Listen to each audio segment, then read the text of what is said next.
呢段影片將會講解院舍及機構工作貼士。院舍及機構工作制服要求，你可以穿着波鞋前往工作，然而並非每份院舍及機構工作都需要穿着制服。如果服務指示內指明護理人員需要穿着制服前往工作，你可以自由選擇穿着 Evercare T-shirt 或者 Evercare 全套制服。制服要求會喺服務指示內詳細列明，包括是否需要攜帶 Evercare 實體工作證及護理人員襟章等。申請工作前請細閱相關要求。假如服務指示內指明護理人員無需穿着 Evercare 制服，你可以着翻素色有袖上衣及長褲代替。部分工作或需要護理人員佩戴 Evercare 職員證及護理人員襟章，首次提供嘅職員證及護理人員襟章都係免費嘅。假如你欠缺任何一樣工作所需配件，請喺間期開始前聯絡 Evercare 為你準備。請妥善保管所有工作文件及配件，如因遺失需要補發， Evercare 會就每張職員證及每個襟章收取30元行政費。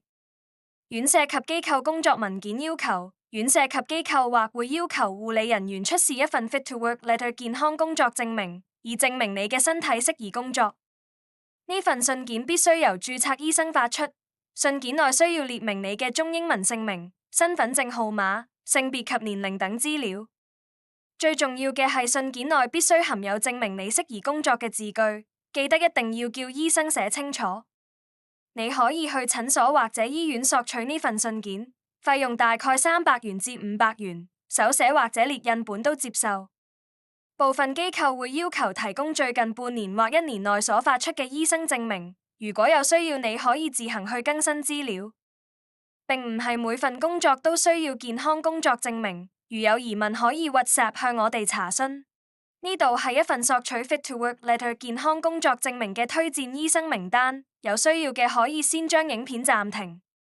裡面嘅診所都已經參加咗工作證明資助計劃，等大家可以以相宜價格取得證明。